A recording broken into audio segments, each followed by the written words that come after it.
Bonjour donc à toutes et à tous, que je suis heureux de retrouver. Ça fait un bon moment que je n'ai pas fait de conférence. Et donc je remercie beaucoup Win Normandie d'ailleurs de me faire confiance une fois de plus. Donc on va traiter ce soir effectivement des diverses COP, de la 21 à la prochaine, la 26, sa relation avec la transition énergétique au plan mondial. Hein, on va voir quel bilan on peut en tirer. J'insiste sur le fait que ce sont des réflexions personnelles, hein, sur la tenue de ces COP, qui s'appuient bien sûr sur des discussions que j'ai eues avec beaucoup d'amis experts aussi dans ces domaines. Et donc voilà, j'ai 40 minutes, j'espère tenir le temps.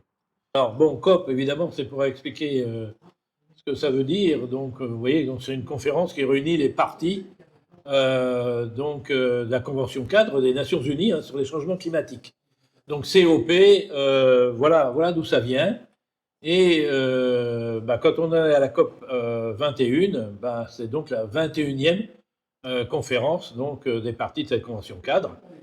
Et c'est aussi ce qu'on appelle la CMP 11, c'est-à-dire la 11e conférence des parties par rapport au protocole de Kyoto, qui évidemment sert de référence, comme on va le voir donc dans un instant. La première COP, vous le voyez ici, c'était 1995 à Berlin, et la 20 était donc en 2014 à Lima. Celle qui est importante, c'est celle qui est en rouge, c'est la COP 3, encore une fois, qui va nous servir de base et qui est de 1997. On est à la fin du siècle dernier. Alors, la 21e, donc, elle était à Paris, COP 21, elle s'est tenue du 30 novembre au 11 décembre 2015, et la suivante, COP 22, donc c'était Marrakech, on en dira un mot évidemment tout à l'heure, donc du 7 au 18 novembre de l'année suivante, c'est-à-dire 2016. Et la suivante, donc, devait être en Asie, la COP 23, elle s'est tenue d'ailleurs du 6 au 17 novembre 2017. Vous voyez que l'échéancier, en fait, était connu longtemps à l'avance. Et la COP 24, donc pareil, fin 2018, COP 25, fin 2019. Et la COP 26 aurait dû se tenir donc du 9 au 20 novembre 2020, mais vous savez qu'il est arrivé effectivement donc des événements sur la planète dans cette année 2020 qui ont fait qu'elle a été reportée à 2021. On en dira un mot tout à l'heure. Donc la COP qui a servi de modèle à cette COP 21, c'est la COP 3 qui avait conduit au protocole de Kyoto. Alors on va revenir sur ces conclusions et conséquences parce que c'est quand même important pour la suite.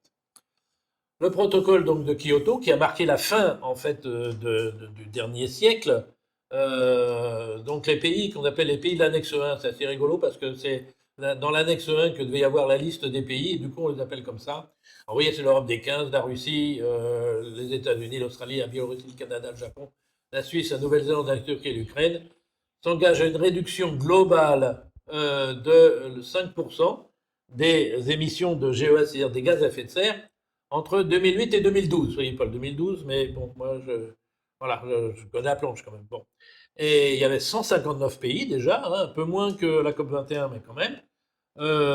Donc, ils se sont réunis en décembre 97. Et alors, c'est important parce qu'on va retrouver ça tout à l'heure. On a décidé à ce moment-là que la mise en œuvre donc, de ce protocole serait réalisée si 55% des pays qui représentent 55% du volume total des émissions de CO2 en 1990, base 1990 donc, signent le protocole. Les pays en voie de développement ne sont pas concernés. C'est-à-dire à l'époque, on ne va pas leur imposer des contraintes lorsqu'ils sont justement en train de se développer. Alors, là, effectivement, donc il manque un peu de chiffres, mais peu importe, on va voir. Donc, on peut regarder ce qui s'est passé entre 90 et 2002. Vous voyez, les États-Unis avaient dit, ça sera écrit quand vous aurez, si vous voulez, les plans, j'aurais essayé de faire -7. Ils ont fait plus 16,7. L'Europe des 15 avait dit, on va essayer de faire -7, elle a fait +3.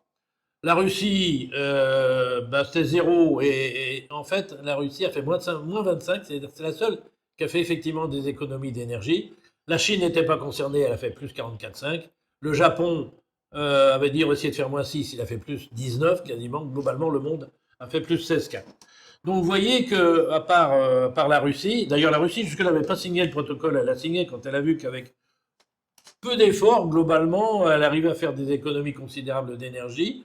à ce moment-là, signé donc le protocole de Kyoto, et c'est elle qui a fait basculer, en fait, au-delà des plus de 55%. Mais vous voyez que, voilà, entre les objectifs et puis la réalisation, ben, c'était pas évident.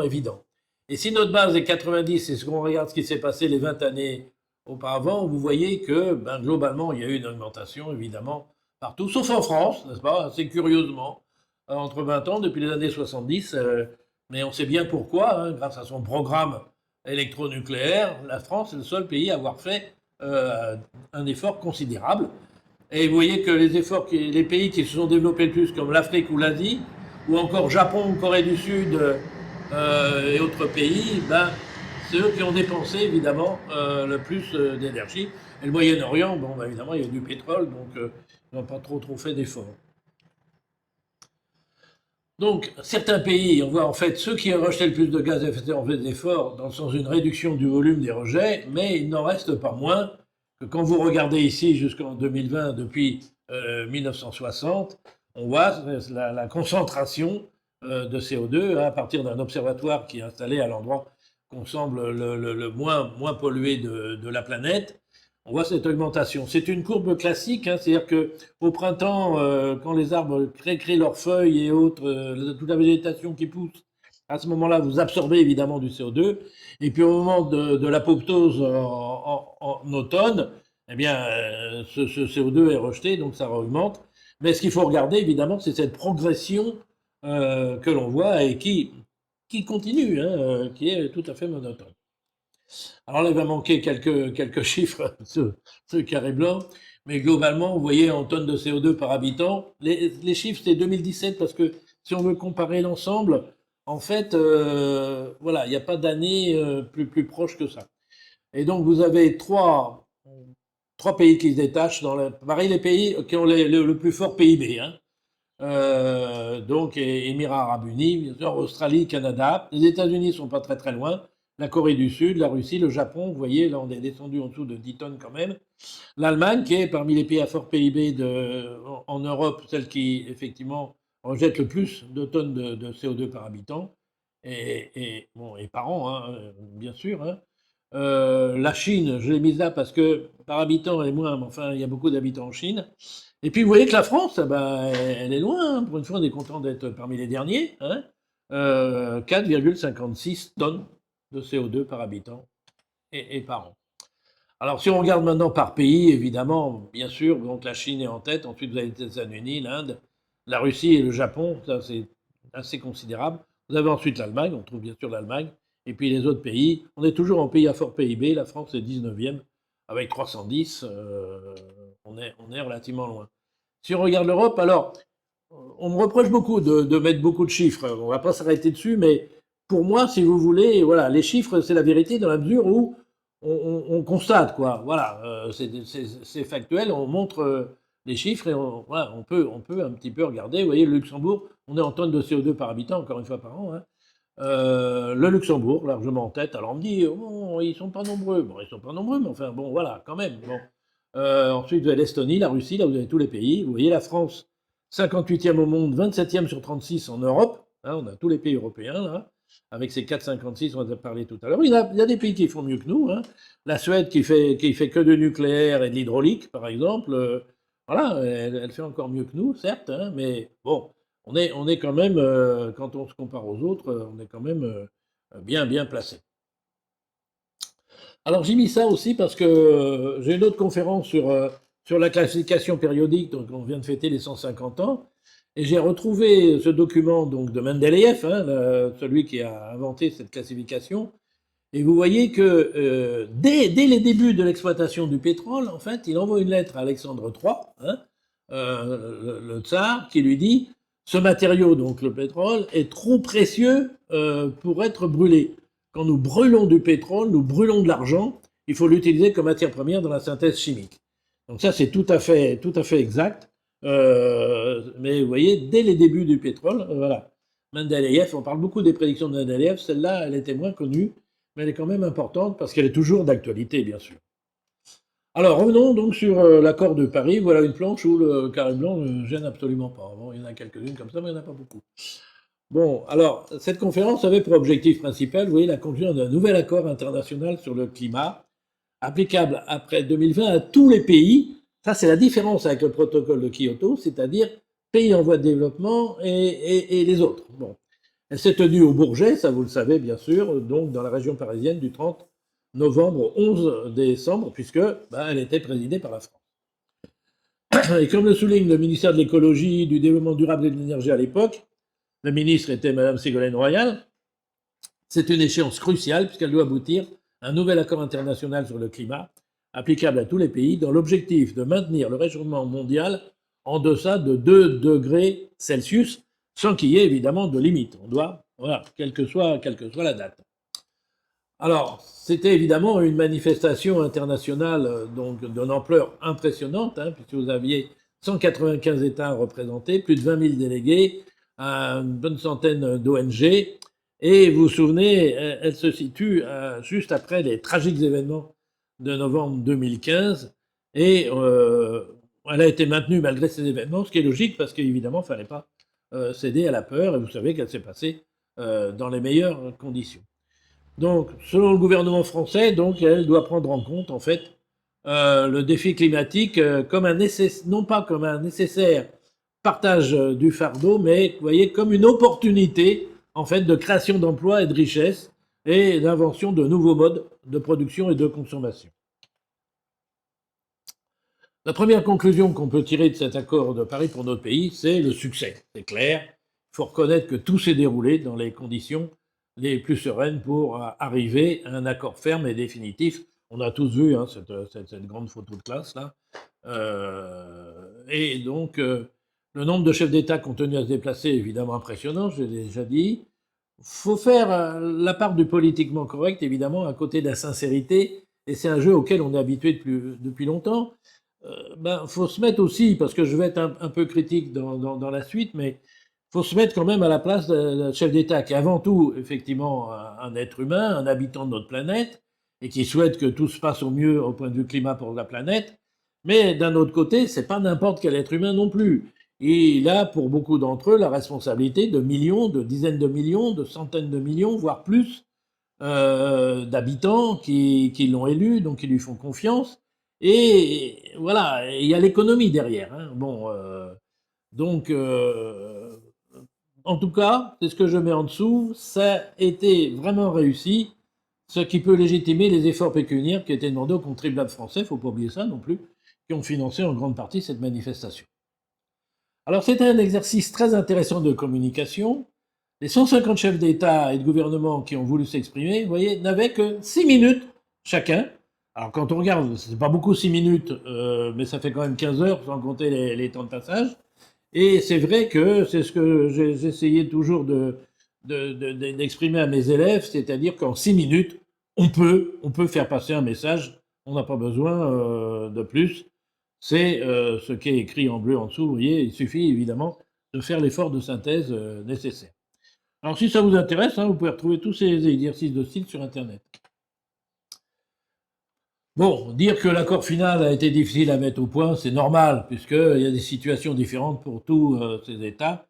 Et pour rentrer donc en vigueur donc dans les années qui viennent, c'est des décennies très très vite, et il fallait qu'il soit, alors je crois qu'au plus tard c'était 2017, c'est ce qu'on va retrouver en dessous du carré blanc, il devait être ratifié, accepté ou approuvé. Vous voyez, on retrouve le 55 parti, vous voyez, qui représente 55% des émissions mondiales.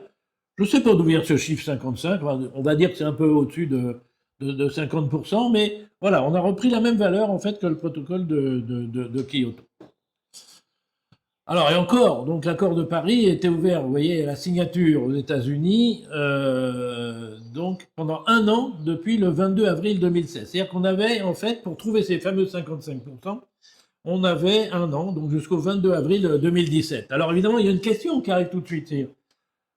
Quel peut être le rôle de la COP 22, qui doit se tenir du 7 au 18 novembre 2016, si l'accord de Paris a ouvert la signature jusqu'au 21 avril 2017? Bon, alors on pouvait se poser la question, mais heureusement, vous voyez, le 4 novembre 2016, ouf, on avait les 55 pays qui représentent 55% des émissions de gaz à effet de serre.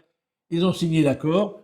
Vous voyez, c'était affiché, non pas en lettres d'or, mais quand même en grande lettres sur la Tour Eiffel. Et c'est effectivement un exploit parce que c'est 10 mois seulement après la COP 21. Et pour Kyoto, en fait, il a fallu attendre 7 ans.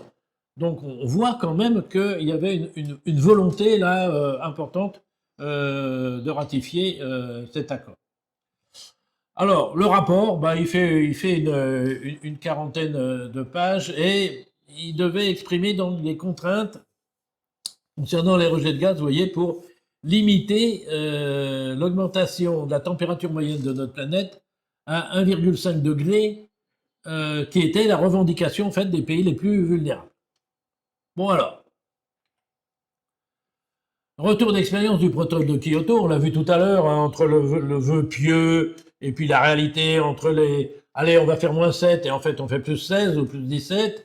Bon, voilà, les rédacteurs du texte présenté en clôture ont été très prudents.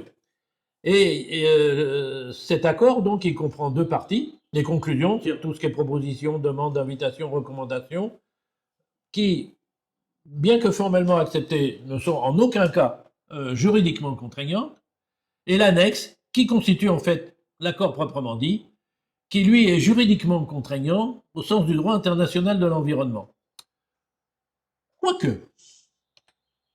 Quoique, vous voyez, l'ONU, qui gérera l'accord, n'a pas de pouvoir de sanctionner tel ou tel État défaillant ou en retard. Elle a juste le devoir d'en rendre compte devant la communauté internationale, mais ne peut pas prendre de sanctions. Le protocole de Kyoto, d'ailleurs, quand on regarde encore ce que ça a donné, comportait des sanctions, mais elles n'ont jamais été appliquées. Et d'ailleurs, elles étaient inapplicables parce que, en fait, les parties, c'est-à-dire les États ou les nations, qui voyaient qu'ils n'allaient pas pouvoir l'appliquer, ben, dénonçaient l'accord, en sortaient, avant qu'elle devienne défaillante. Donc, voilà, bon, un petit peu. Quoique encore, vous le voyez, l'accord comporte par ailleurs aucun dispositif de contrôle direct ou indirect, bien qu'on pourrait le faire, du respect des INDC. Je vais revenir sur les INDC dans un instant. Et évidemment, de toute façon, bah, les pays les plus pollueurs n'auraient pas accepté qu'on puisse avoir un contrôle. À mon avis, on peut faire le contrôle. Hein. On a aujourd'hui, si je le mets en rouge, les moyens d'apprécier hein, les émissions pour chaque pays. Mais bon. Donc ce cycle principal, vous voyez, INDC, donc vous avez l'expression là en anglais. Donc je vous donne pas je vous fais pas profiter de mon accent, donc mais vous voyez ce que ça veut dire, bien.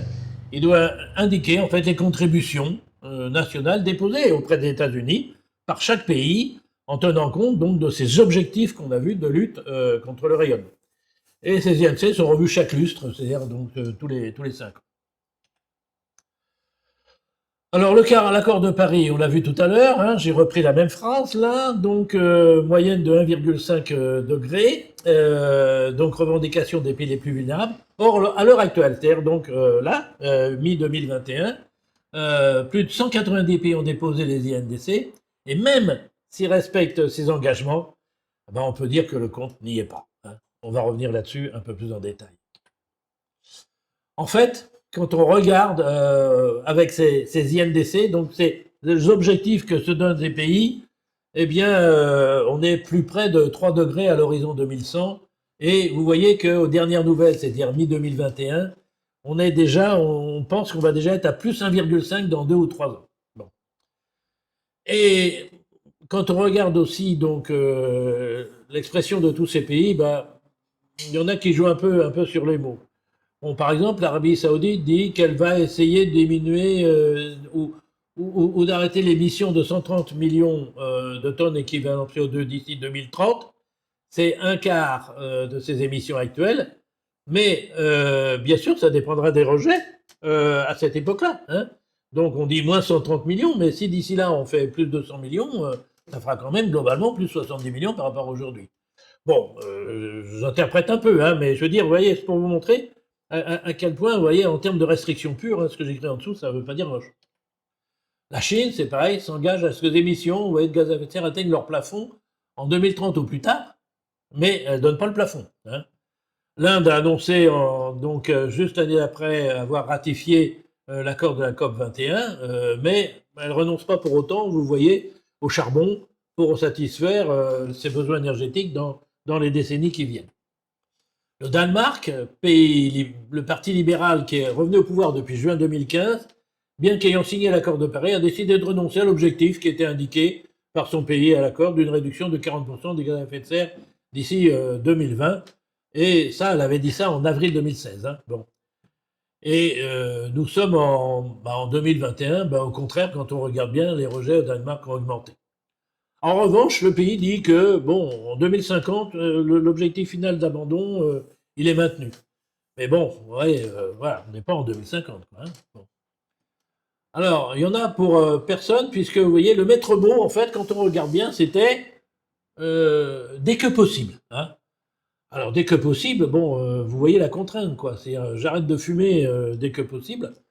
Ça fait peur, quoi. Hein. Bon, je paierai mes impôts dès que possible. Hein. C'est ce qui est écrit en rouge derrière le petit carré, là. Bon, voilà. Bon, ça c'est un peu, voilà, c'est un peu facile, quoi. Bon, je suis critique, hein, d'accord, mais voilà, quand on regarde un petit peu les textes, bon, on peut interpréter de cette façon. Alors, il faut évidemment drastiquement réduire les émissions de CO2. Ça devrait même être l'objectif principal. Mais on voit que si on regarde un petit peu ce qu'il y a dans cet accord de Paris en résumé, vous voyez, faut pas déplaire non plus aux pays producteurs de combustibles fossiles, pétrole et gaz. D'ailleurs, assez curieusement quand même, quelques jours donc après la signature de cet accord, les États-Unis annonçaient qu'ils allaient exporter du pétrole, ce qui était une première depuis 40 ans. D'un côté, on signe, vous voyez, de l'autre côté, on se met, alors qu'on ne le faisait plus depuis 40 ans, on se met à exporter du pétrole. Bon, pour ce qui concerne le charbon, l'Inde, évidemment, qui a peu de ressources, compte sur lui, on l'a vu tout à l'heure, pour sa croissance. L'Allemagne, compte sur lui pour sortir du nucléaire. Donc on ne peut pas bannir le charbon. Ces deux pays au moins ne l'auraient pas toléré. Puis bon, la Pologne, ça lui déplaît pas non plus. Hein. La séquestration du carbone figure explicitement parmi les moyens d'atteindre la neutralité carbone, même si elle est coûteuse, même si elle est difficile à mettre au point, et même si ça déplaît à tant d'écologistes. Mais on ne parle jamais du relargage. C'est-à-dire, on sait très bien que si on séquestre le carbone aujourd'hui, d'ici 100 ou 200 ans, ce CO2 va être relargué. Alors imaginons qu'on ait une planète où on soit arrivé à zéro CO2, et nos descendants, d'un seul coup, ils vont voir le CO2 que nous, on aura stocké, ressortir. Bon, c'est pas très très raisonnable non plus. Peut-être trouver une autre solution. On ne fait pas l'apologie du nucléaire, mais on ne peut pas le bannir non plus. Vous voyez, les États-Unis, l'Inde, d'autres pays encore, même la Chine qui s'y met, compte dessus pour ces fameuses INC, pour les respecter. Hein. La France, non. C'est la France qui a derrière le carré, là, mais transition énergétique oblige, la France ne dit rien sur le nucléaire. Bon, on n'en fait pas l'apologie, mais vous voyez en dessous, pas question non plus de l'encourager, parce que l'Allemagne, évidemment, l'aurait refusé. Les énergies renouvelables ne sont pas considérées comme une panacée universelle, mais elles sont toutefois mentionnées pour l'Afrique en particulier, donc un continent qui est dépourvu d'un grand réseau de distribution d'électricité. Et d'ailleurs, ce continent, vous voyez, attend beaucoup de la manne de 100 milliards de dollars qui a été prévue donc à partir de 2020 pour développer ces énergies dans les pays émergents et qui serait financée par les pays riches, à savoir que c'est un pays riche, surtout après la pandémie aujourd'hui. Mais ça, c'était avant, comme dit la publicité. Hein. Alors, 100 milliards de dollars, c'est beaucoup, hein, on dit 100 milliards de dollars. Mais il ne faut pas oublier que entre 2002 et 2020, l'humanité, globalement, sur la planète, a dépensé plus de 5000 milliards de dollars pour l'éolien et le solaire. Hein. Et comme je l'ai dit il y a un instant, ouais, l'économie mondiale, pour l'instant, en 2020, a d'autres préoccupations. Et c'est malheureusement pas fini, même encore cette année, et puis dans les années qui viennent, hein, comme on le sait maintenant. Alors la France s'est engagée à donner 6 milliards d'euros entre 2016 donc, et 2020 pour développer des énergies propres et de l'électricité, donc non émettrice de CO2. Qu'en a-t-il été? J'ai cherché, j'ai pas trouvé si effectivement ce qu'on avait fait de cette promesse, on était engagé. Par ailleurs, énergie propre, moi j'aimerais qu'on me dise ce que c'est qu'une énergie propre. Je ne sais pas. Alors, je reprends sur le résumé. L'hydraulique, pas plus que la biomasse, donc, a été citée dans ce rapport, on ne sait pas pourquoi. L'efficacité énergétique figure évidemment parmi les moyens essentiels pour économiser l'énergie. Beaucoup de pays, en particulier parmi les pays riches, comptent dessus pour atteindre leurs objectifs de réduction d'émissions de gaz à effet de serre, au moins en partie, hein. Donc ça figure, effectivement. Il n'est pas question, assez curieusement, de la taxe carbone. On l'avait envisagé à un moment. Ça serait d'ailleurs un excellent moyen, hein, pour inciter à réduire les émissions de CO2 et ça pourrait aider à financer les 100 milliards de dollars. Mais évidemment, ça pénaliserait évidemment l'économie d'un certain nombre de pays. Et de plus, les transports aériens et maritimes nécessitent beaucoup d'énergie et le plus souvent d'origine fossile, hein. Donc, et probablement pour longtemps, hein. Et donc, pas question de contraindre le transport, surtout, alors aujourd'hui, avec le recul, vous le voyez ici, après la période donc, que ce transport vient de traverser. Alors, il faut essayer de diminuer au maximum les émissions de gaz à effet de serre, comme le CO2. On s'est indiqué comme ça, mais assez curieusement, on parle pas, en fait, donc des autres gaz qui sont plus émetteurs encore que le CO2. Bon, ça n'a pas été évoqué. Alors, limiter les rejets de gaz par pays doit supposer évidemment une comparaison. Ça, je me bats un peu là-dessus, moi, parce que je trouve que c'est pas logique.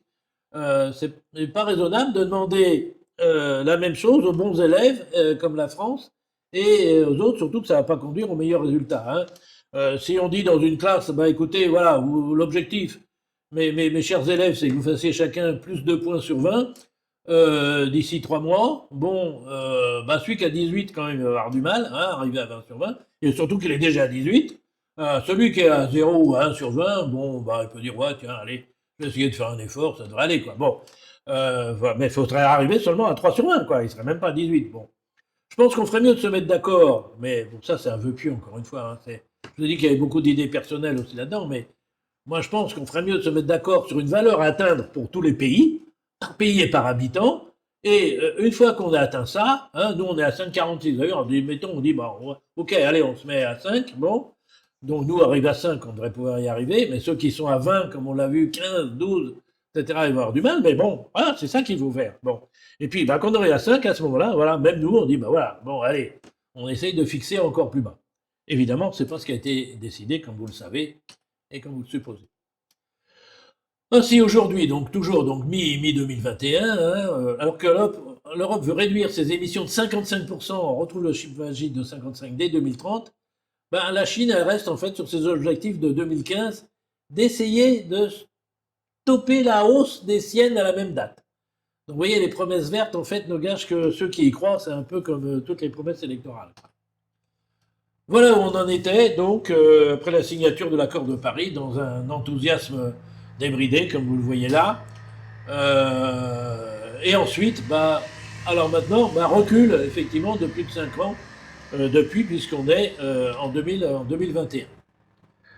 Alors, voyons les COP suivantes. COP 22, donc elle s'est effectivement tenue à Marrakech du 7 au 18 novembre 2016. Qu'est-ce qu'on peut en tirer comme bilan? Elle devait être, vous le voyez, le trait d'union entre la décision et l'action. Alors vu comme ça, c'est effectivement très très positif. Plus de 20 000 participants. Vous voyez là, je cite la tribune du 8 novembre 2016, des dizaines de chefs d'État et de gouvernement, des centaines donc d'officiels, d'experts, des milliers et milliers, c'est écrit comme ça, de représentants des sociétés civiles à travers leurs ONG, sans compter l'accord très étoffé des médias. Voici donc la photo de famille. Vous voyez écrit, donc bien sûr, puisque COP22 et la 21, c'était la CMP 11, donc la CMP 12, après le protocole de Kyoto, mais nouveau, CMA 1, c'est-à-dire c'est le premier sommet, il manque le mot africain, là, premier sommet africain sur ce thème. CMA, vous voyez, voilà ce que ça veut dire, bon, première conférence partie, voilà, après, donc, l'accord de Paris. Ah, alors ça c'est assez amusant parce que la revue Challenge du 3 novembre 2016 écrit oh, le jour d'ouverture de la COP 22, les négociateurs devraient recevoir la confirmation que Donald Trump ne sera pas le prochain président des États-Unis. Tout simplement, le candidat voulait revenir sur cet accord signé de haute lutte dans l'euphorie de la COP 21. Et donc, on disait à l'époque Challenge, si jamais le président Trump est élu et s'il revient sur l'accord de Paris, dans la mesure où la signature des États-Unis avait entraîné celle de la Chine, On a du souci à se faire. Il vous manque malheureusement les chiffres ici, mais vous voyez, l'important, c'est de se poser sur le côté, c'est que ces deux pays représentent 36% des 40 milliards de tonnes rejetées, donc à eux deux, donc c'est quand même pas rien. Alors bien sûr, vous connaissez la suite de l'histoire, on connaît aussi la position du président des États-Unis qui a tenu ses promesses. Vous voyez, dès juin 2017, il a fait l'annonce de la sortie des États-Unis, second producteur mondial de gaz à effet de serre de l'accord de Paris. Le 4 novembre 2019, donc le chef de la diplomatie américaine a annoncé la notification de ce retrait au secrétaire général des Nations Unies. Et pourquoi? Tout simplement parce que ça suivait 2 ans exactement après la décision officielle de Donald Trump. C'était le délai minimal. C'est-à-dire qu'il n'a pas perdu un jour. 4 novembre 2019, c'est le premier jour où il pouvait le notifier. Il y avait encore un an avant que ce soit mis en place. Et vous voyez, un an, ça faisait assez curieusement 3 novembre 2020, qui était le jour du résultat de l'élection, la prochaine élection présidentielle, juste avant la COP26 qui aurait dû se tenir à cette période. Or là aussi, on connaît la suite, c'est-à-dire que on change de président. Alors, je mets ça, vous avez trouvé peut-être c'est un petit peu long, cette histoire que vous connaissez d'ailleurs tous aussi bien que moi, mais c'est simplement pour montrer que, voilà, on est aussi à la merci d'un changement avec toutes les élections dans beaucoup de pays, et que tout peut tourner comme ça très très vite. Hein. Le nouveau président, Joseph Robinette Biden, donc, a annoncé le 20 janvier, quelques heures après son investiture, le retour de son pays, et dès le lendemain, il signe le décret. Vous voyez, on est bien voilà, en 2020, comme maintenant, on met ses masques, c'est logique. Alors, assez curieusement, il a invité 40 chefs d'État, dont le pape François, qui est effectivement un chef d'État, à un sommet sur le climat les 22 et 23 avril 2021.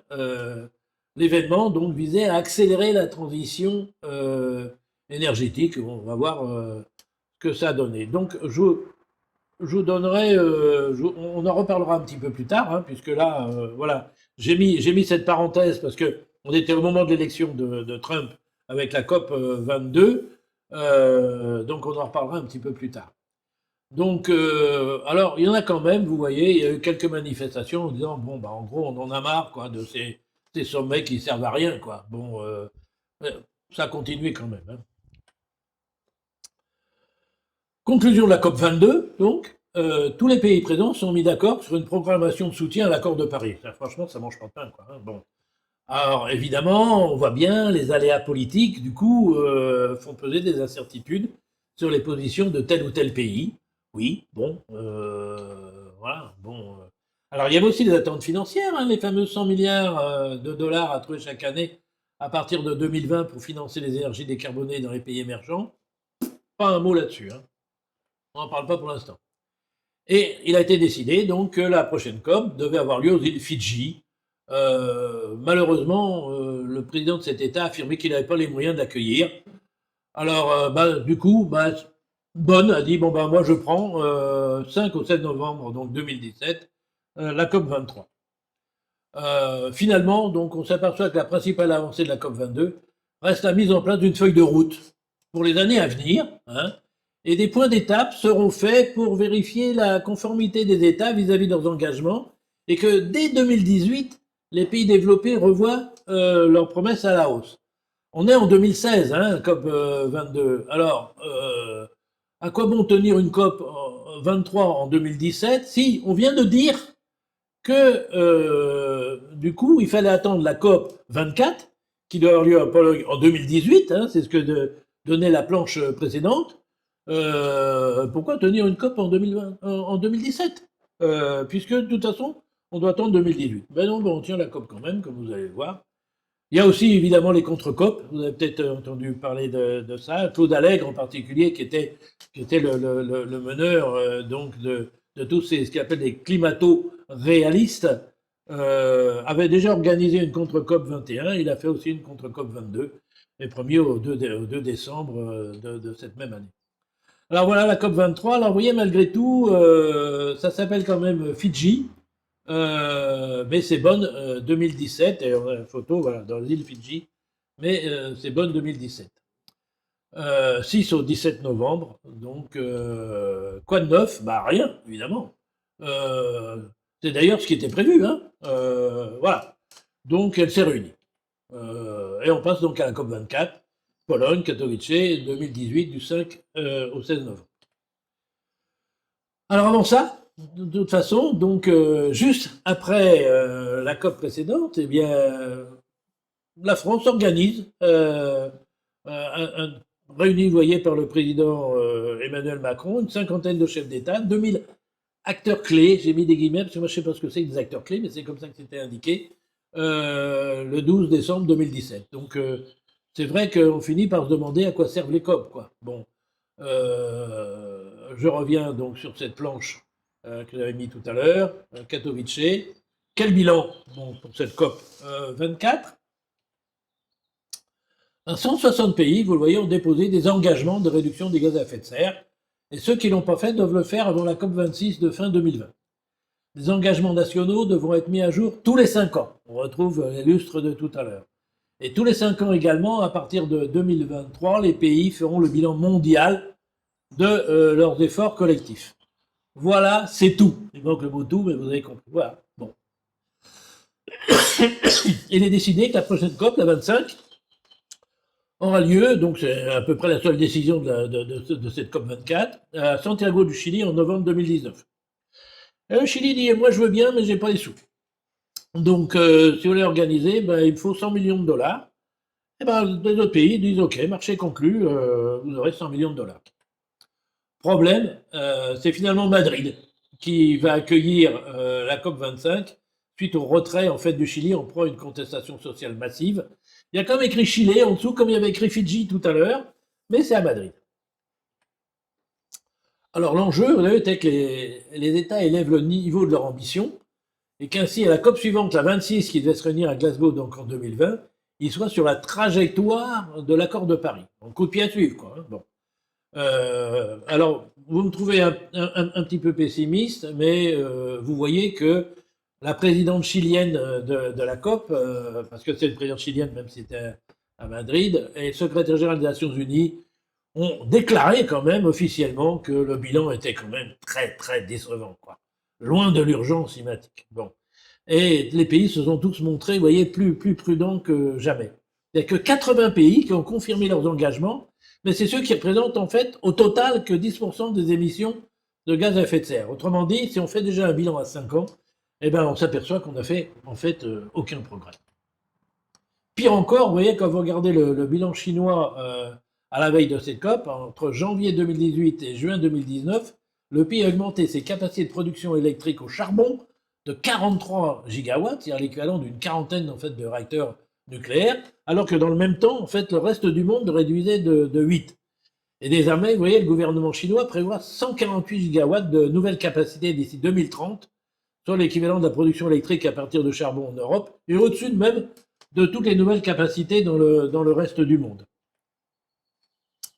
Et si la Chine, qui détient déjà la moitié des capacités de charbon mondiales, atteint, comme elle le souhaite, cette puissance de 1200 à 1400 gigawatts, elle sera à elle seule plus de 3 fois supérieure à la limite qui avait été fixée par le GIEC dans son scénario. Au contraire, pour s'aligner, vous voyez, à l'accord de Paris, elle aurait dû réduire de 1000 à 600 et non pas passer de 1000 à 1200 ou 1400. Donc, l'enjeu, on l'a vu, c'est le fameux coup de pied à suivre dont je vous ai parlé tout à l'heure, que la COP suivante, donc, il va se réunir à Glasgow, qu'on voit un petit peu ça. Ben oui, mais non, vous savez pourquoi? Parce que, reporté, bien sûr, reporté à 2021. Donc la COP 26, en fait, ben, se tiendra, si jamais elle se tient, donc finalement en novembre 2021, toujours à Glasgow. Alors, ce rapport explique le Royaume-Uni, comme vous voyez ici, de laisser le temps nécessaire pour préparer les négociations. Alors, permettre de préparer des négociations. C'est-à-dire que depuis 5 ans, en fait, c'est comme si on n'avait rien fait en gros. Et permettre à tous les pays d'être présents. Alors, vous avez vu que le planning, il était déjà en 2015, hein, donc bon, bref. Nos consultations ont révélé à l'unanimité que le rapport de la COP26 ne signifie pas un rapport de l'action climatique. Dont acte. En novembre 2021, la tragédie, alors je cite toujours, Royaume-Uni, du Covid-19 sera derrière nous, SIC. D'ici là, nous profiterons de chaque opportunité internationale pour accroître l'ambition et la mobilisation en faveur de nos ambitions pour la planète. Si c'est pas de la langue de bois, ça. La pandémie de Covid-19 permet finalement un meilleur alignement des planètes, c'est ce qui est écrit, un meilleur alignement des planètes en 2021 qu'en 2020. Mais la COP à 26 à venir ne fera qu'entériner, qu'arrêter. Alors, si on en est, est-ce que les mains en bas à compter sur un alignement des planètes pour résoudre les problèmes de réchauffement climatique, c'est quand même mal parti, quoi. Lors d'une visioconférence de l'ONU sur le financement du développement, le 28 mai 2020, une cinquantaine de dirigeants de la planète, parmi lesquels Emmanuel Macron et Angela Merkel, ont réclamé davantage de résilience et de coopération dans le monde d'après la pandémie. Mais, vous le voyez, les États-Unis, la Chine et la Russie, parmi les plus gros pollueurs, n'ont pas participé officiellement pour des questions d'agenda. Alors revenons sur le sommet organisé par Joe Biden les 22 et 23 avril 2021. Cet événement, qui est un événement virtuel, donc, a réuni plus de 40 dirigeants mondiaux. Il y a eu quelques déclarations dans la presse américaine. Moi, j'en ai pas trouvé dans la presse française. Vous n'avez peut-être pas tout lu non plus. Peut-être que vous en avez vu, mais moi, j'ai pas vu. Donc ça, dans la presse américaine, il était sorti, vous voyez, que le président chinois va s'efforcer de réduire ses émissions donc de carbone avant 2030 et atteindre la neutralité avant 2060. Le président Biden s'est engagé à réduire les émissions américaines par rapport au niveau de 2005 jusqu'à 52% d'ici la fin de cette décennie. L'Union européenne s'est engagée à réduire d'un peu plus de la moitié, 55%, on l'a vu tout à l'heure, ses émissions nettes de gaz à effet de serre par rapport au niveau de 90 d'ici 2030 et atteindre la neutralité carbone d'ici 2050. Le Royaume-Uni a récemment renforcé son objectif 2030 et s'est engagé à réduire ses émissions de 68% par rapport au niveau de 2005 d'ici 2030. Et le Japon, la Corée du Sud, qui compte historiquement quand même parmi les plus gros clients des exportations australiennes de charbon et de gaz, ont déjà rejoint le club du zéro net d'ici 2050. Attendons la suite. Difficile donc de se faire une idée un petit peu sur la mise en place effective de l'accord de Paris.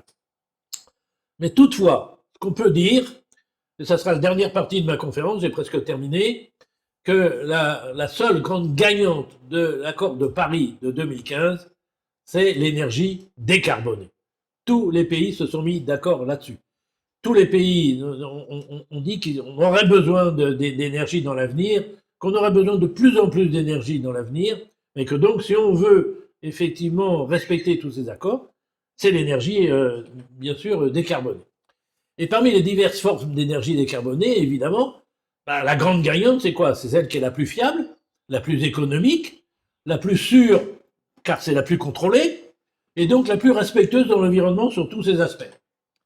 And the winner is, vous vous en doutez, bien sûr, ça ne peut être que l'énergie nucléaire, et on constate effectivement une relance du nucléaire au niveau mondial. Ce qu'écrit, vous voyez, Nicolas Bavrez dans Le Point du 31 mars 2021, c'est que le choix de la France doit être tranché au plus tard dans le prochain quinquennat, et il est clair que soit on met en place une nouvelle génération de réacteurs nucléaires, c'est écrit centrale nucléaire, peu importe, ou bien on ne pourra pas respecter les objectifs de l'accord de Paris. C'est écrit, c'est le renoncement, en fait, à ces objectifs. Donc voilà, je pense, moi je partage effectivement cette opinion, vous en doutez. Et quand on regarde bien, d'ailleurs, on a fait un bilan un petit peu après les 10 ans après l'accident de Fukushima, ben vous voyez que en fait 63 réacteurs sont entrés en service depuis ces 10 années, cette décennie-là, contre 33 dans la décennie précédente. Donc quand vous entendez des discours d'antinucléaires qui vous disent que le nucléaire c'est fini, qu'on l'arrête sur la planète, ben oui c'est faux. 441 réacteurs sont en activité aujourd'hui, 53 sont en construction dans 17 pays et 322 en projet. Les pays impliqués, on est en mai 2021, vous avez tous ces pays-là, on ne va pas les citer, mais vous voyez que effectivement, la Chine annonce dans son 14e plan quinquennal qu'elle veut installer en fait donc un grand nombre de réacteurs d'ici 5 ans. La France doit rester dans cette dynamique industrielle, mais vous le savez, c'est pas ce qu'elle fait, puisqu'elle vient de fermer, effectivement, assez bizarrement pour le pays quand même qui a reçu la COP 21, qui aboutit à l'accord de Paris au premier semestre donc, de 2020, les 2 réacteurs de Fessenheim, pour lesquels d'ailleurs l'autorité de sûreté nucléaire venait de rendre un avis favorable à la reconduction pour 10 ans au moins, et qu'au même moment, la centrale de Bruce Power au Canada, de type lourde, de 772 MW, elle va être rénovée pour prolonger son exploitation jusqu'en 2064. Or, c'est une centrale qui a été mise en service commercial en 1977. Elle a donc 43 ans et sa durée de vie sera de 87 ans. Heureusement, l'ASN quand même vient d'annoncer la prolongation des réacteurs français de 900 MW de 40 à 50 ans, mais comme on n'a pas tenu compte politiquement de l'avis de l'ASN pour Fessenheim, on ne sait pas ce que ça donnera évidemment de cet avis. Toutefois, sont mes dernières planches. Une dernière remarque importante, combattre le dérèglement climatique n'est pas le seul défi de ce siècle. Ce n'est que la partie émergée de l'iceberg. Le vrai problème auquel l'humanité est confrontée aujourd'hui, c'est l'épuisement de toutes les ressources naturelles, quelles qu'elles soient, et c'est dû avant tout à l'augmentation de la population mondiale. Ceux qui ont déjà suivi d'autres conférences que j'ai faites ont déjà entendu ce discours. Tous les jours, nous sommes 233 000 terriens en plus chaque journée. Et la pandémie n'a rien changé. Il n'y a aucun signal qui montre que cela va diminuer. Bien au contraire. Hein. Donc on va sur une trajectoire. Les économistes aujourd'hui parlent de 11 milliards en 2050. Va falloir faire avec. Hein. On a des objectifs à 2050 sur l'énergie. Eh bien, voilà, il faut évidemment penser à ça. Donc pour terminer, évidemment, je peux pas. C'est une conférence qui est organisée par Win Normandie et je suis obligé d'évoquer la participation de Sven Jeune Génération, dont a déjà parlé la présidente Corinne Godard tout à l'heure. Participation justement à cette COP 26, c'est une initiative à partir de la préparation de la COP 21, vous voyez, de fédérer en fait 150 associations nucléaires dans le monde, des associations scientifiques, des réseaux de jeunes ingénieurs, et Women in Nuclear en fait évidemment partie, donc d'organiser, vous voyez, des événements, répondre à la question que se posent les participants sur le nucléaire, et en parallèle d'organiser aussi des événements pour parler du rôle du nucléaire dans la réduction évidemment des émissions de gaz à effet de serre. Et cette année, donc la COP 26, on l'a vu, se tiendra, si elle peut se tenir en Écosse, et c'est donc la Young Generation Network que donc par l'équivalent de la SFEN, c'est-à-dire la Société française du nucléaire pour le Royaume-Uni, équivalent donc britannique de la SFEN Jeune Génération, qui va organiser des activités, et la SFEN en particulier, donc SFEN Jeune Génération est impliquée, mais également WIN. Mais là, évidemment, WIN est plus compétent que moi pour en parler, donc je voulais juste signaler ces efforts qu'il va y avoir donc pour l'organisation de la COP 26. Et je vous remercie donc de votre attention. Des falaises, pas très très loin de chez moi, dans le Cotentin. Tout à l'heure, d'ailleurs, vous avez eu le temps de voir un coucher de soleil que je vois de ma véranda. C'était la première diapo, là, où est affiché une espèce de carré blanc. On aura tout long, mais bon, il nous a pas gêné. Et si vous avez besoin des conférences, vous la demanderez à Win Normandie, comme vous l'a dit au début. Je rappelle mes 2 derniers ouvrages, quand même, dont les chroniques du XXIe siècle, regard sur la société d'aujourd'hui pour préparer efficacement celle de demain, évoque évidemment ces problèmes de COP jusqu'en 2019. Le livre est sorti en 2019, il est paru avant évidemment la pandémie, mais beaucoup de ces chroniques sont encore d'actualité. Et puis il y avait auparavant le livre que j'ai sorti avec mon ami Yves de Saint-Jacob, Peut-on sortir du nucléaire, que beaucoup d'entre vous connaissent. Donc j'ai rappelé si jamais ça peut vous intéresser. Voilà, je rends la parole donc à la présidente de Win Nucléaire, et on va voir si ça a suscité beaucoup de questions. Merci encore une fois pour votre attention. Merci professeur pour cette intervention. Alors donc oui, effectivement, ça a suscité des questions. Alors je vais vous les soumettre. Alors donc on a eu quelques questions justement de nos internautes. Alors je vais vous soumettre déjà la première question. Pourquoi le CO2 stocké en sous-sol ressortirait-il au bout de 200 ans? C'est justement Yves de Saint-Jacob qui a soumis cette question. Bien, eh ben je salue Yves, donc je suis content de le voir. à travers cette conférence? Ben, tout simplement parce que c'est des problèmes de matériaux. On va l'enfouir sous pression, et au bout d'un moment, avec le vieillissement, la porosité des matériaux et tout, au bout d'un moment, évidemment, tous les experts qui ont travaillé là-dessus notent qu'il finira par ressortir, tout simplement. Voilà. C'est une question de siècle, hein, mais ça arrivera de toute façon.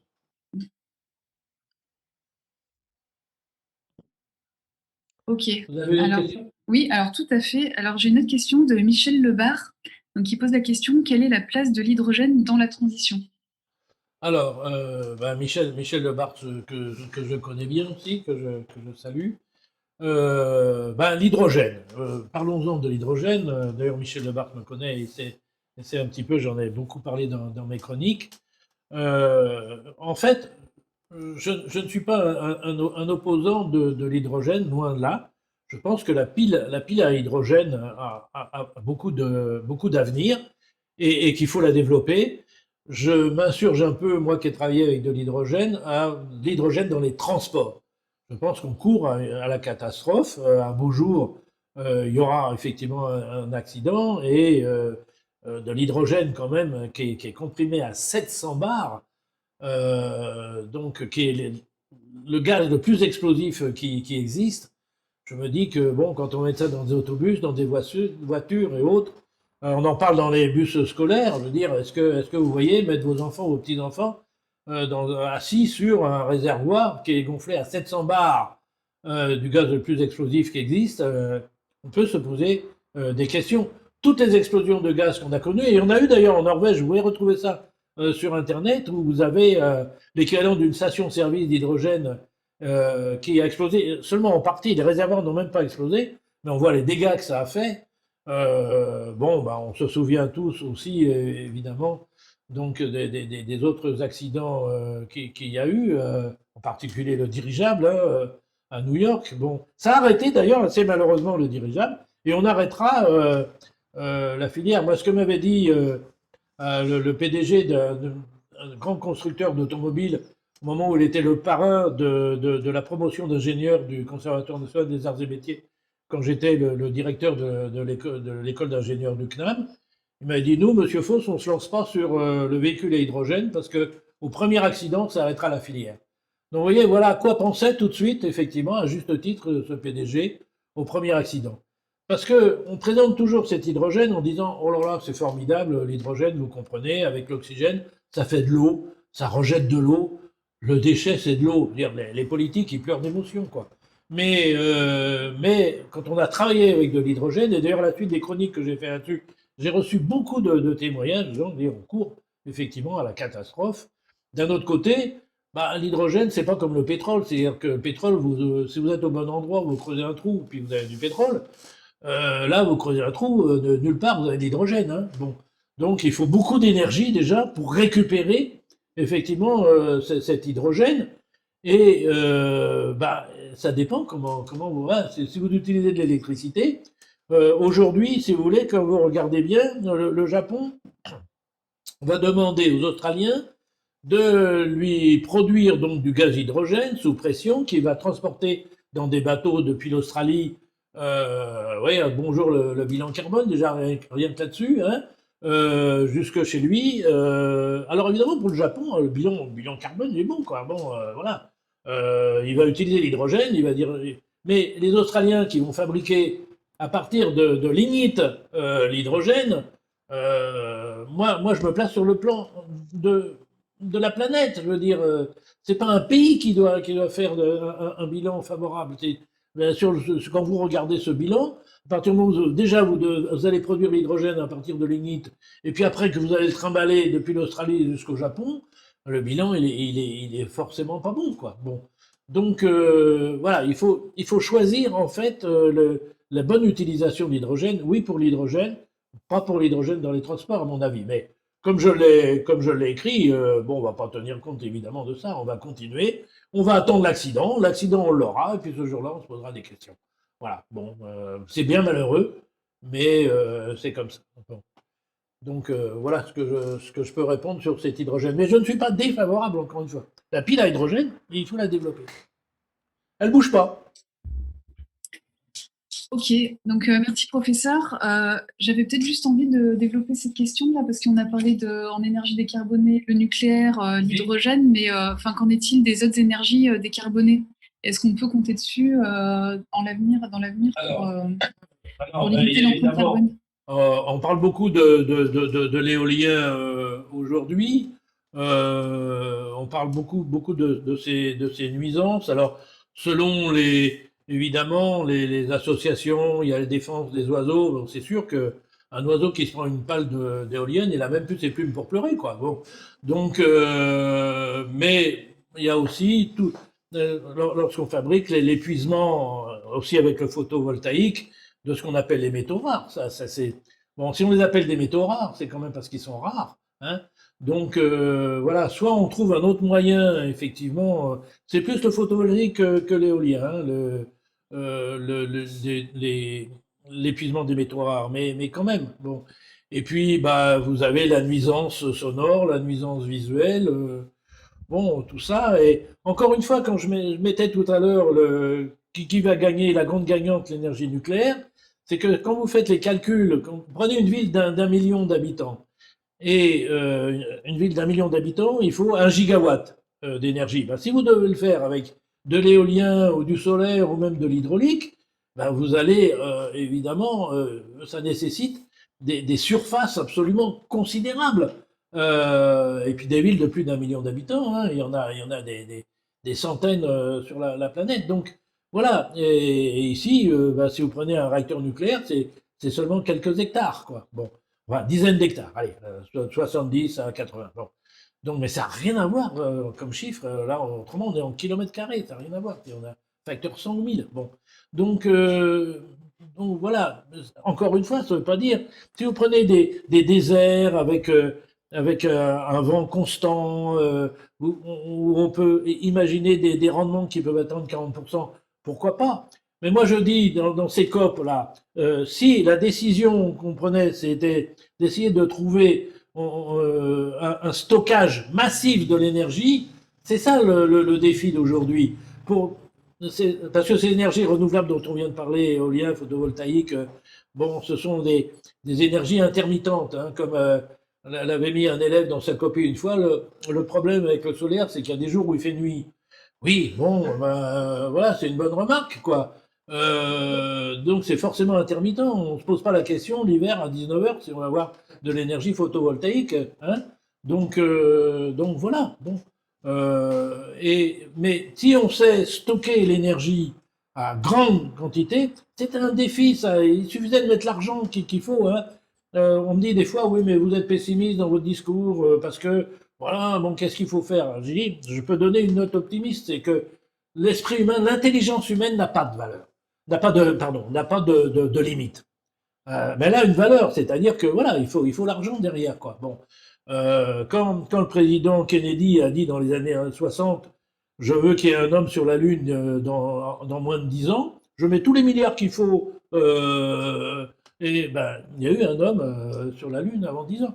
Alors c'est vrai qu'aujourd'hui, quand je discute de ça avec les jeunes générations, on parle d'aller sur Mars et tout, bon, c'est pas pareil. Mais en fait, moi quand j'étais gamin, on regardait la Lune comme ça, là, bon, c'était inimaginable qu'on puisse dire qu'un jour, et donc un avenir relativement proche, du coup, on allait avoir un homme sur la Lune, c'était complètement inimaginable. Bon, si là on avait dit après la COP 21, allez, on va se mettre un défi, mais on met tous les milliards qu'il faut, mais avant 10 ans, il faut savoir stocker l'énergie à grande quantité pour pouvoir développer les énergies intermittentes, eh bien, bingo, vous auriez les plus grands esprits scientifiques qui se mettraient là-dessus, et puis, et on résoudrait le problème. L'intelligence humaine n'a pas de limite. Bon, la limite, évidemment, c'est l'argent, parce que l'argent, c'est le travail des hommes, et ça, c'est forcément limité. Donc, il faut faire les bons choix. Voilà.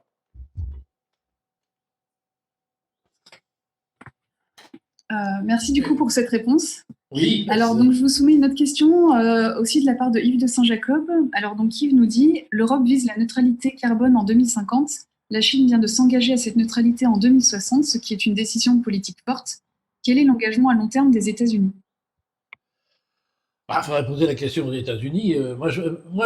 Bon, enfin, je veux pas être pessimiste encore une fois, mais bon, je dis que des engagements à 2050, là, on est quand même qu'en 2020, 21 là, hein, bon. Donc, comment imaginer ce qui va se passer en 2050? Donc ça me semble un peu, vous voyez, comme le coup-pied à suivre, quoi. C'est mettre une limite à 2050. Bon, bien sûr, il faut mettre la limite. D'ailleurs, le livre que j'écris avec Yves de Saint-Jacob s'appelait Après Fukushima, les scénarios énergétiques de 2050. Oui. Donc, on avait bien déjà cette base-là tous les deux quand on a écrit le livre. Mais c'est vrai que 2050, c'est loin, quoi. Bon. Alors, vous me direz que c'est pas plus loin que 1990. On a beaucoup d'entre nous des souvenirs de 1990. C'était il y a 30 ans et 2050, c'est dans 30 ans. C'est vrai. C'est pas si loin que ça, mais c'est un effort quand même absolument énorme, quoi. Et je veux dire, les engagements politiques, quand on voit que un coup vous avez un président qui signe des États-Unis, qui signe l'accord de Paris, un coup on change de président et il met tout en œuvre pour détruire au jour près, le calcul est fait impeccablement, bon, pour revenir complètement là-dessus et le détruire. Hop, manque de chance ou chance, il n'est pas réélu, c'est un nouveau qui vient qui dit allez hop, moi je remets l'accord. Qu'est-ce qui va se passer dans 4 ans? On n'en sait rien. Et dans d'autres pays, même chose. Bon. Donc je trouve que ces objectifs à 2050, c'est un peu facile de dire 2050. Moi je préférerais qu'on donne beaucoup plus modérés, certes, mais des objectifs qu'on tiendrait à 2025, 2027, pas plus loin, quoi. Bon, quand on parlait de tous les 5 ans tout à l'heure, ça me semble raisonnable. Parce que là, ça engage en fait les politiques qui sont aux commandes aujourd'hui, pratiquement, pas toujours, mais quand même, quoi. Bon, mais 2030, 2050, c'est bon, c'est dans 30 ans. Ça engage aucun de nos politiques, même si notre président actuel, en 2050, il sera pas si âgé que ça, il sera peut-être encore aux commandes, mais voilà, c'est quand même normalement, voilà, nos hommes politiques d'aujourd'hui sont plus en commande en 2050. Donc s'engager pour 2050, c'est s'engager effectivement pour les autres. Donc c'est un petit peu facile, voilà. Je préférerais moins d'engagement, mais plus proche. Mais j'ai parlé des débuts de réflexion personnelle, hein, donc voilà. Bon, Ok, merci. Alors, on a une autre question qui porte plus sur la partie EPR. Donc, la question, c'est où en est-on du programme des EPR? En principe, 6 nouveaux doivent être programmés si on veut maintenir à 50% la part du nucléaire dans le mix électrique et tout est prêt, financement, lieu, etc. Donc, où en est-on? alors, bon, sur les lieux et autres, je crois qu'on ne peut pas dire grand-chose aujourd'hui. Ce qu'on peut dire, c'est que oui, il faut faire un renouvellement du parc, bien sûr, hein, bien qu'on peut maintenir, on l'a vu, des réacteurs, parce que quand on voit des réacteurs donc, de 900 mégawatts, c'est quand même les plus anciens, et qui vont, dont la SN donc, a dit qu'ils pouvaient donc être maintenus pour une durée de 50 ans, bon, donc pas. On a la chance quand même d'avoir, nous, on le voit bien tous les jours, hein, une autorité de sûreté nucléaire qui est quand même indépendante et extrêmement compétente. Et heureusement donc qu'elle est là, il faut le dire. Hein, je pense que tout le monde le dit. Et avec Yves de Saint-Jacob, d'ailleurs, dans le livre, on avait souhaité aussi, puisque on sait très bien qu'on sortira pas du nucléaire sur la planète. Hein, tel ou tel pays peut sortir du nucléaire, tant pis pour lui, mais en point de vue économique, je veux dire, mais la planète ne sortira pas du nucléaire, c'est clair. Et donc, ce qu'il faudrait, c'est une autorité de sûreté mondiale qui soit comme en fait aussi compétente et aussi indépendante que ne l'est notre autorité de sûreté. C'est là-dessus qu'il faudrait en fait se battre. Mais le problème de l'EPR, bon, alors on sait bien en Europe qu'on a beaucoup de mal avec cette EPR, beaucoup de mal à le mettre en route. Ça ne remet pas en cause le réacteur lui-même, parce que vous savez qu'en Chine, en fait, les deux EPR tournent comme, on peut dire comme des horloges, hein, c'est une expression qu'on emploie souvent, mais donc c'est-à-dire que grâce aux Chinois, on sait qu'en fait l'EPR, ça fonctionne très bien. Hein. Donc il n'y a aucune raison que les nôtres, quand on en aura fini avec tous ces ennuis qui commencent quand même un peu à peser, seront terminés, eh bien ils fonctionneront tout aussi bien que les réacteurs chinois. Et les suivants donc qui doivent arriver auront cette on a les bruits de la rue, n'est-ce pas, quand on est voilà. J'espère que vous n'êtes pas trop perturbé par les bruits qu'on entend dehors, mais ça y est, c'est terminé. Donc, il n'y a aucune raison que ces réacteurs-là, en bénéficiant en plus de retours d'énergie, comme je viens de le dire, des Chinois, et puis du Finlandais et du Français de Flamanville, qui tourneront à ce moment-là, ne fonctionnent pas aussi tout à fait correctement. On a des contraintes en Europe que n'ont pas les Chinois et qui ont conduit quand même à un certain nombre de ces retards. Bon, je parle voilà, on doit embaucher des gens de tous ces pays d'Europe. On peut s'en féliciter, mais ça pose des contraintes que n'ont pas les Chinois qui embauchent des Chinois. Bon, donc il n'y a qu'une langue et tout, alors que sur nos chantiers, il faut que les gens se comprennent. Il y a plusieurs dizaines de langues, plusieurs dizaines d'habitudes de vie qui sont différentes. Et ça pose des problèmes nouveaux qu'on ne connaissait pas avant et que ne connaissent pas les Chinois. Et bon, et c'est vrai qu'au début, on a dit qu'on allait faire ce réacteur qui était une tête de série en moins de 5 ans. Bon, c'était quand même un peu osé, quoi. Bon, alors maintenant, on en est loin, évidemment. Bon, mais je pense qu'on va bientôt en terminer. En tout cas, l'EPR est un réacteur qui fonctionne très bien. C'est un réacteur qui est extrêmement sûr.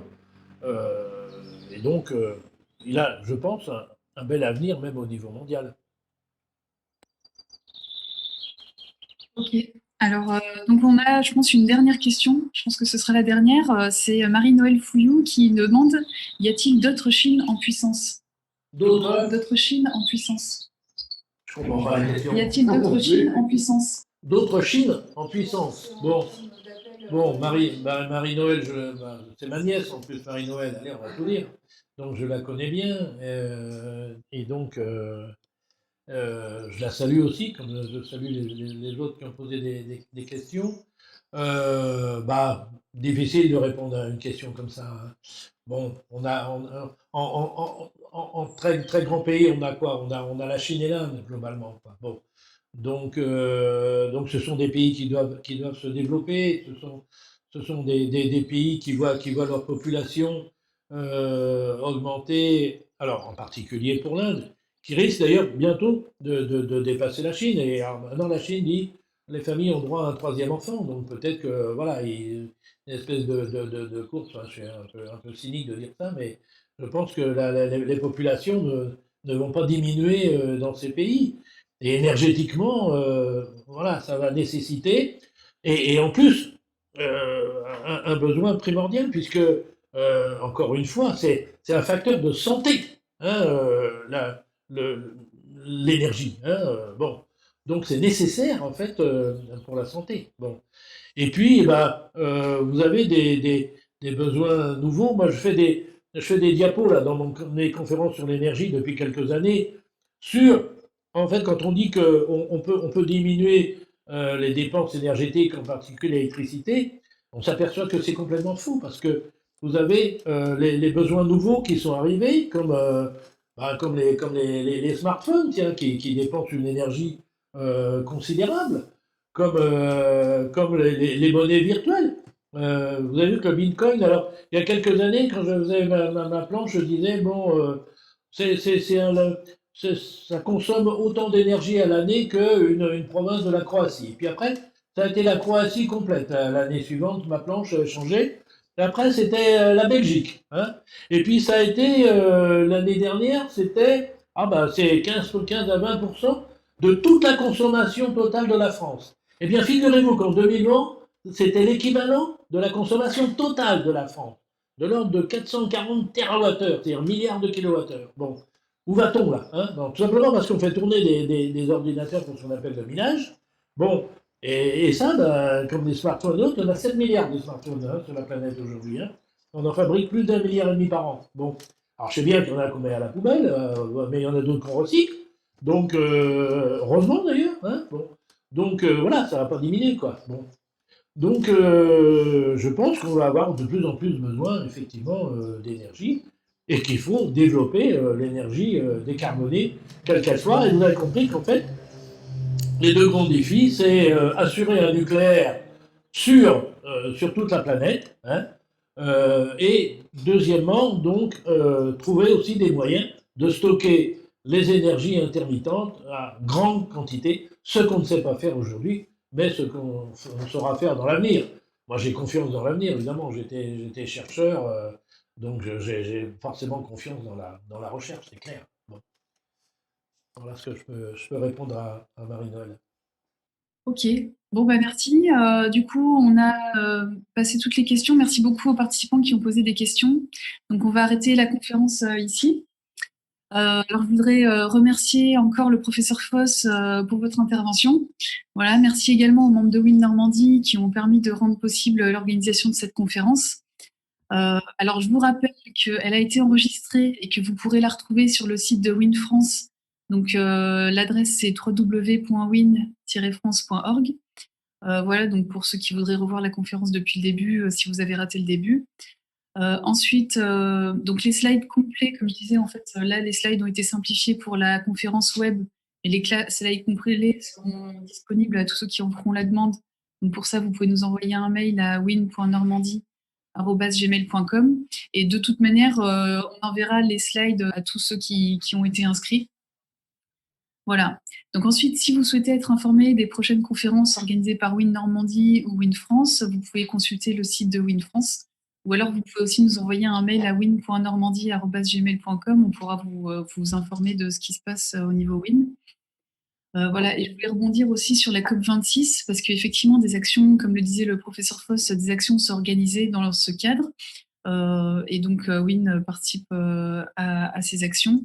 Donc, on a signalé l'initiative Nuclear for Climate qui a été initiée et donc qui a déjà permis de publier une déclaration qui a été publiée par une centaine d'associations du monde entier pour mettre en avant le rôle que peut jouer justement le nucléaire pour atteindre la neutralité carbone.